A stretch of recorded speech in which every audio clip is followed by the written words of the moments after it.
want to take advantage of the railway line that we have to also enhance capacity of the broadband. And another thing is that which Ms. Vundula Tandikire highlighted on the importance. We are realizing on the importance of usage of other resources, space resources. So we want to take advantage of satellite resources so that we should have a wider reach in terms of things like agriculture, e-health, e-education.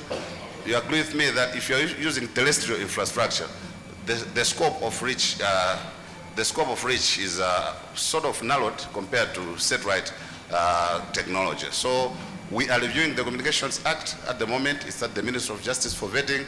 One of the crucial issues that we're introducing is the creation of the Space Agency, as well as recognition of regulation of the space resources. Yeah, so on the importance of space, I think she has overly emphasized. She has scored us on how this can be done. In terms of human capacity in ICT, we understand there are others who are vulnerable, as is it Ms. Sabun has indicated that. Let's think of the underprivileged. So as Magla, what we are doing is agreeing with her, and we have introduced through the Universal Service Fund what we are calling Connect a School program. Connect a School project is where we are building ICT laboratories in the remotest areas, the MSDEs, not secondary schools, but those which we used to call MCC, MCDE, now they are CDSS. They are usually neglected. The kids in the village, they do not have access to computer. By the time you reach, you are lucky to reach the university or any college, you are not even able to write an assignment on your own. Instead of being measured on intelligence, you are now being measured on the ability to use a computer, which is disadvantageous. So Connect a School is going to build 194, at the moment, 194 ICT labs, where we're going to install 60 computers for each MCD, and for 3 years we are going to offer free Wi-Fi to that school so that the kids should have access to internet at an early age. I think the Director General might have mentioned that we are also initiating a review of curriculum so that issues of computer science should start right away from primary school, so that by the time we reach secondary school, there should be another computer science related course, and college you should already be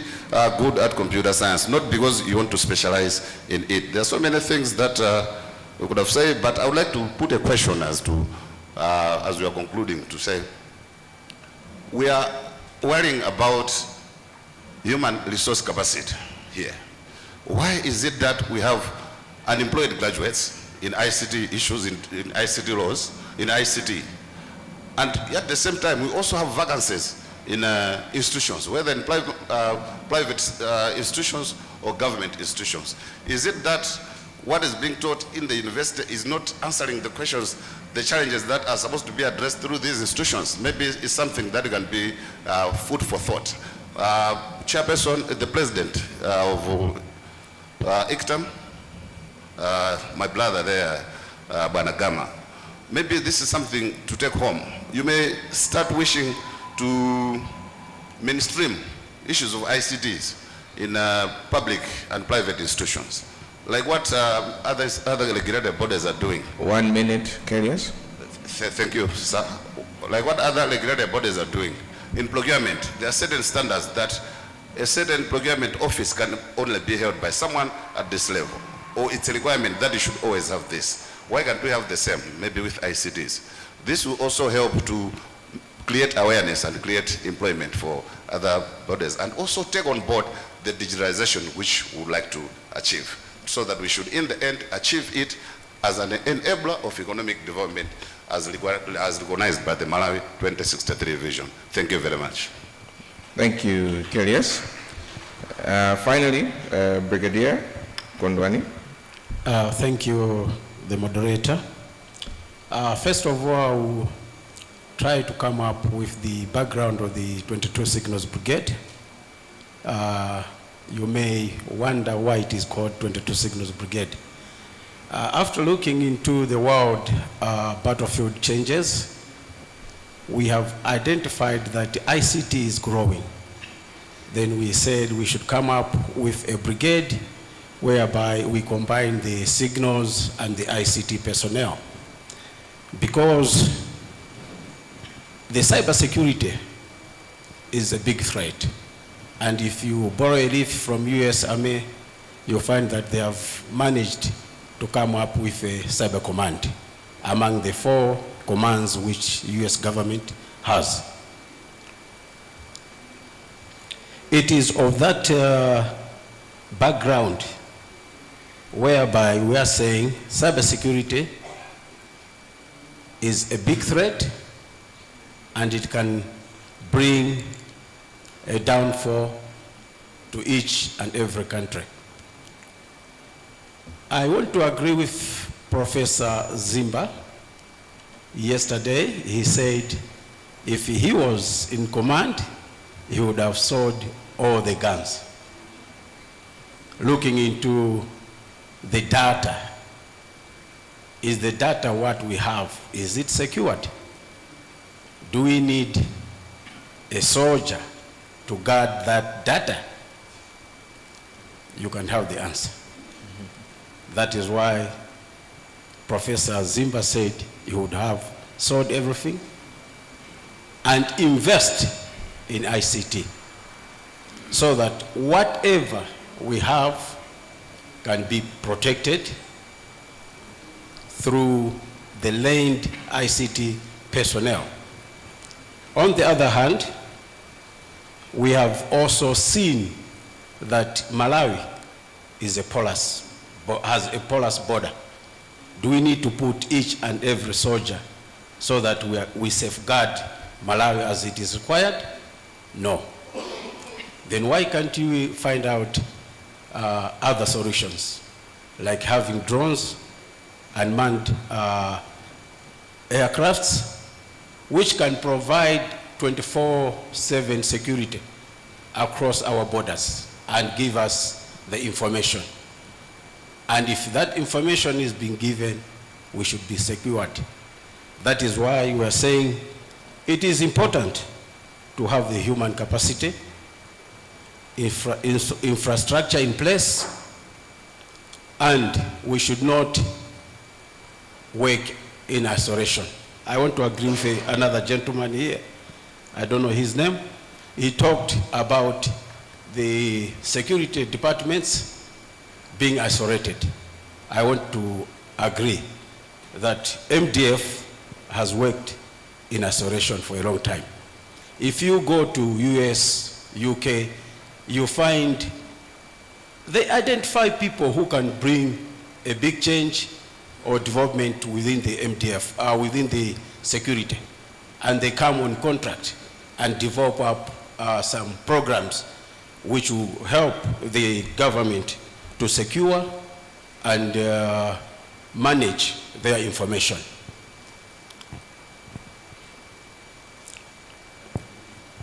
Lastly, I would say technology plays a crucial role in the development of the country.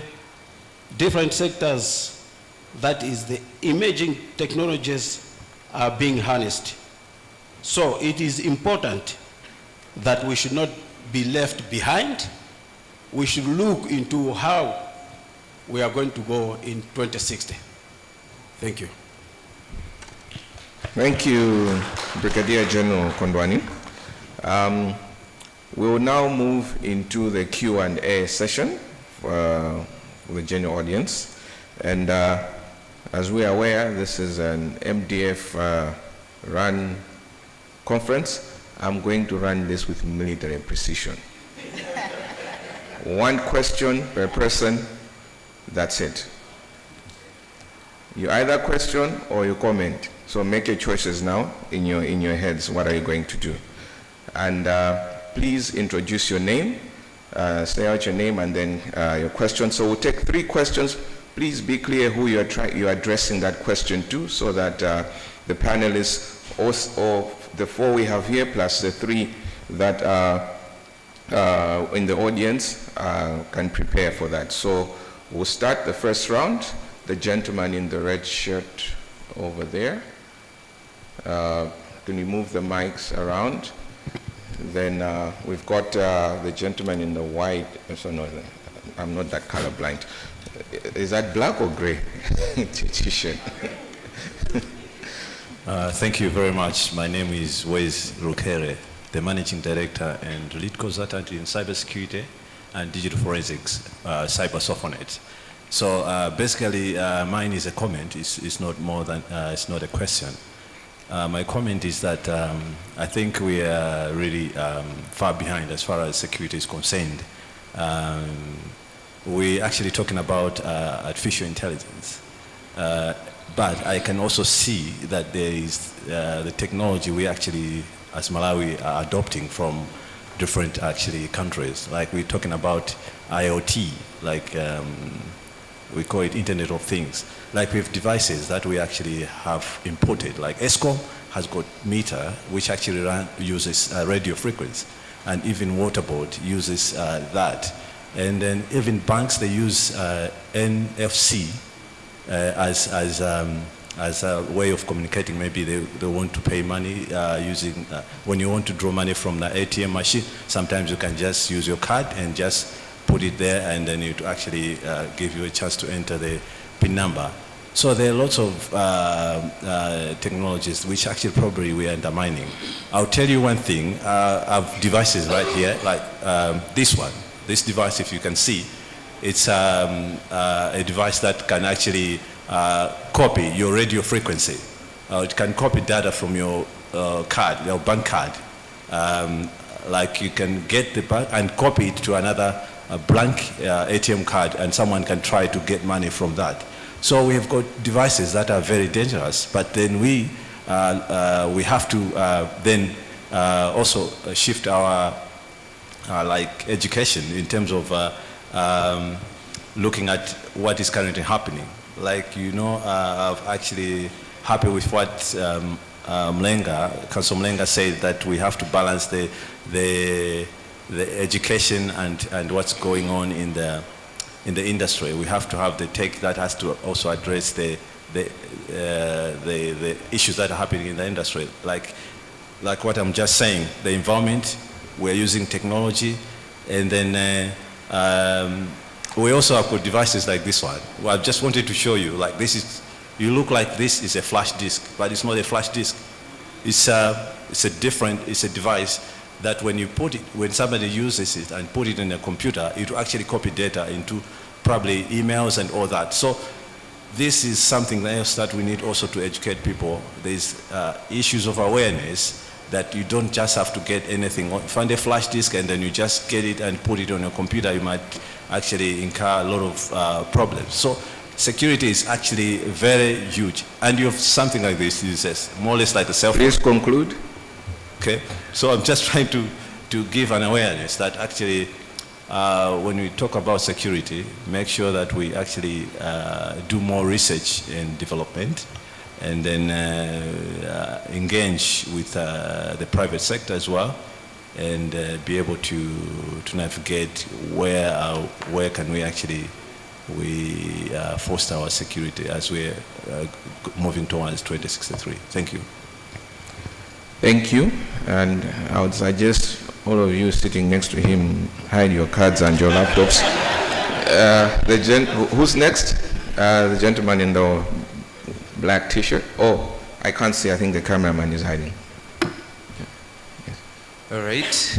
My name is Yusuf Milazi.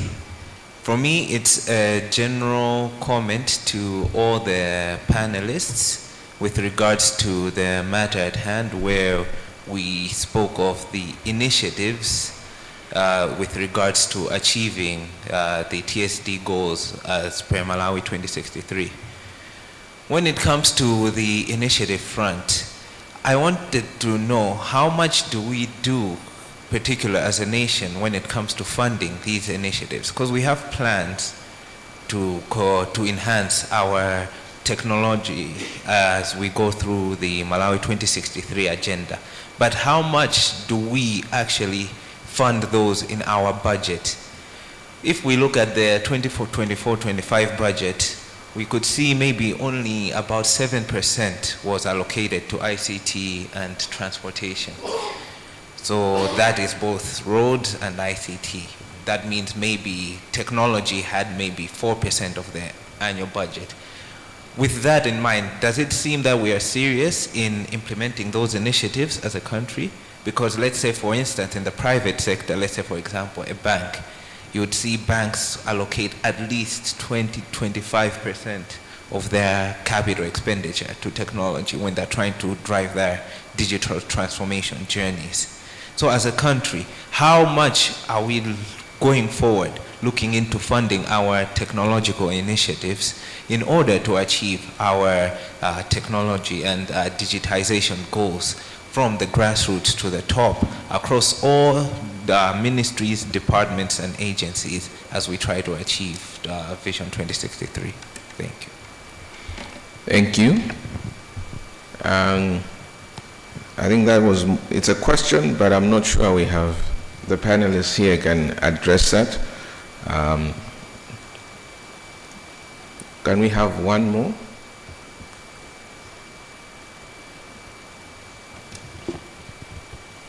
Okay, well, let's just take two because we still haven't got a question that the panelists can address. So maybe if we can take the two, then we close this round. And I'm also aware that I'm in between you and lunch. So you are indeed. Okay, so so maybe not to these panelists per se. Maybe a little on to Saive on the policy front, but again, she's Action Aid, she's not government.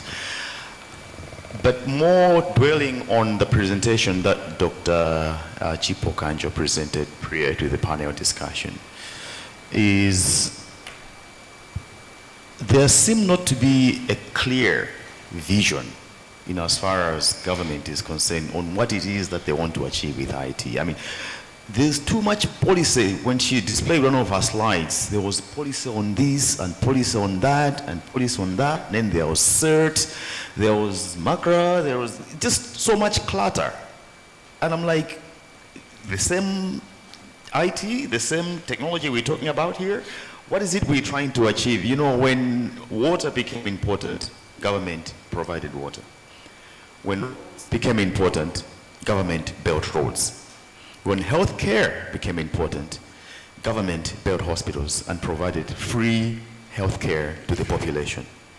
ICT has reached that level of prominence that government has to get involved.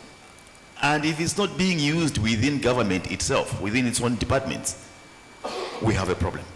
There is no way you can expect this government to take this ICT to the underprivileged in the rural areas when they themselves are not using it.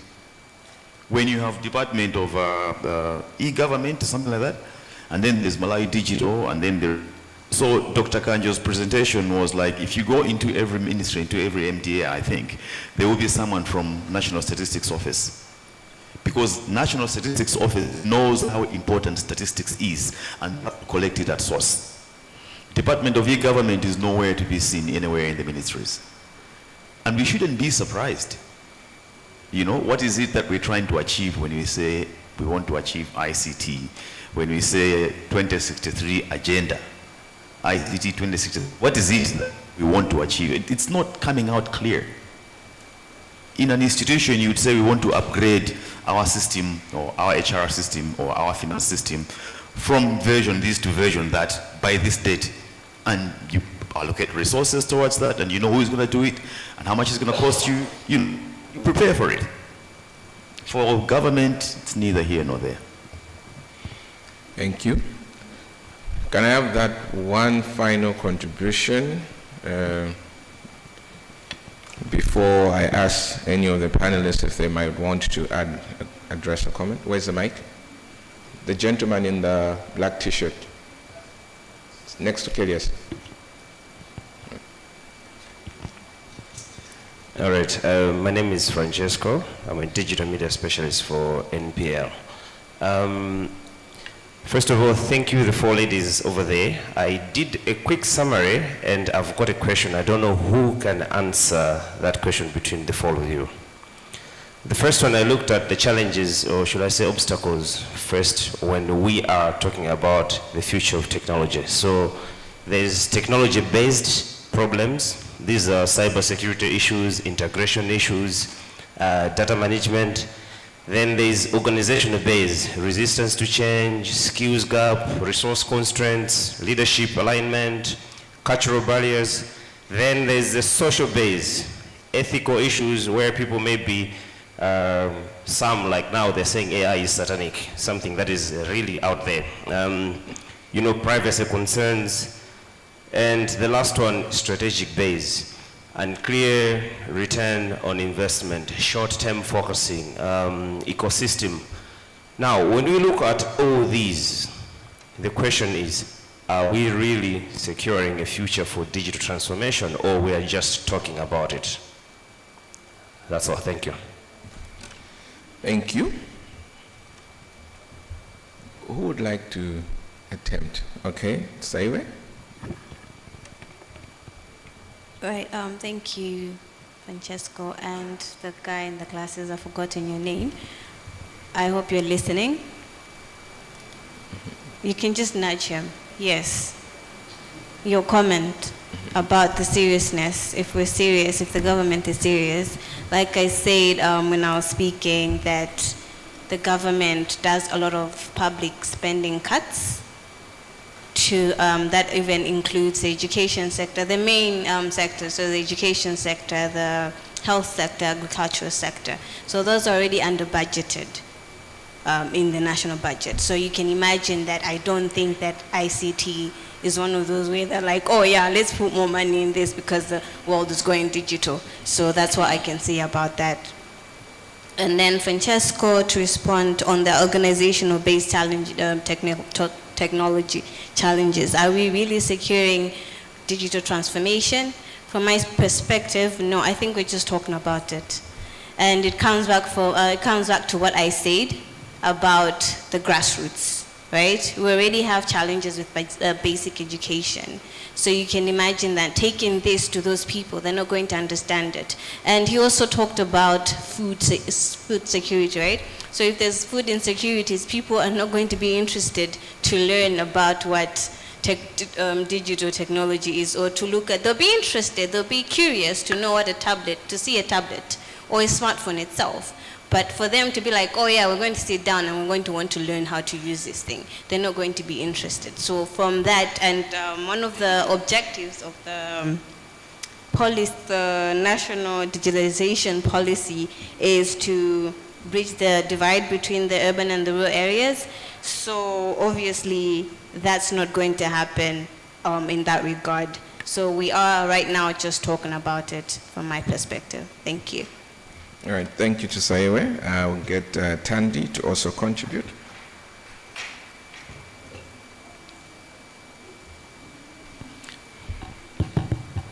Thank you very much, and I think my comments are, I'm seeing the lack of clarity. You're saying that there are these obstacles. We're talking about all the different things, the different perspectives, skills gaps, cultural gaps, all of these issues.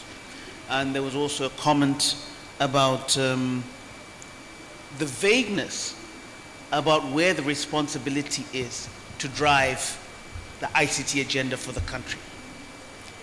Now that, to me, comes back to a fundamental question and a point to manage that.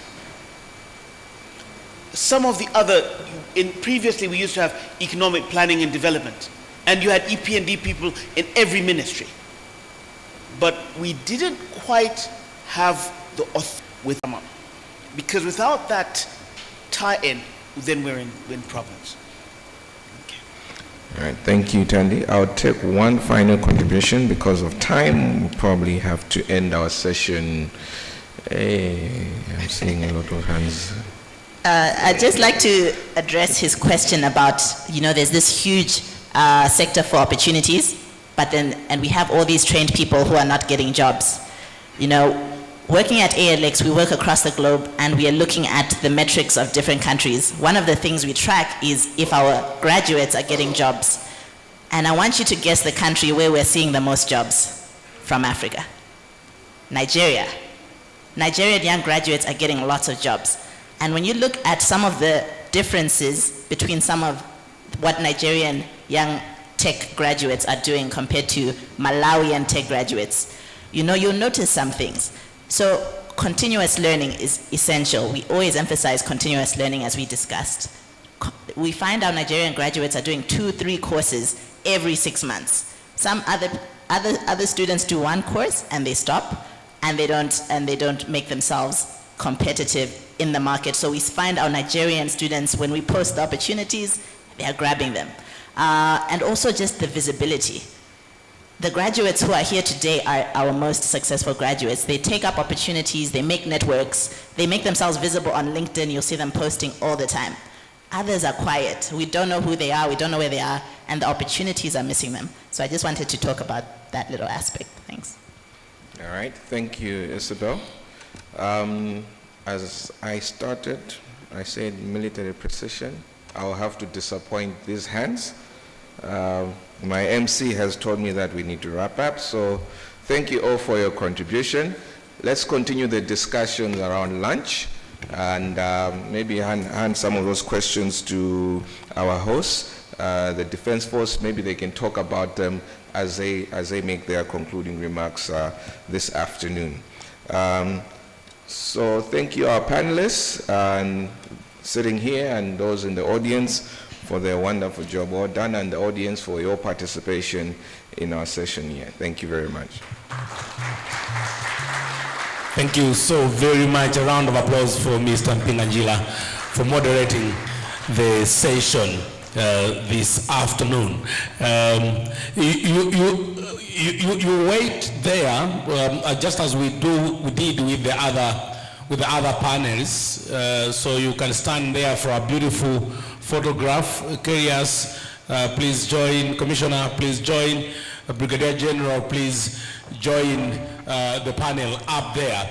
As we're taking that photograph, I'm sure Secretariat, you're ready with lunch coupons. Is lunch in Njovu? Because Njovu today is kind of busy. So the main foyer or next to the auditorium. Okay, so lunch is served next to the auditorium. So go upstairs, lunch is served right there. So you can begin from the back, walking outside of there and grabbing your lunch coupon and make your way to the auditorium.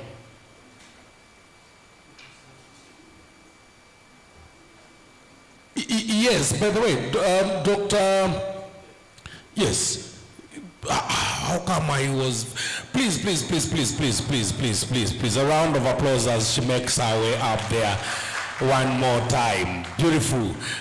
Thank you so much, Rolene, for reminding me on that one. And of course, we'll get a photograph, and there we'll go for lunch. So from the back, that side, we can begin walking out. There is a gentleman standing by the door who will provide you with a lunch coupon. And thereafter, I think presenters, there is a different arrangement for their lunch as well. Bon appetit.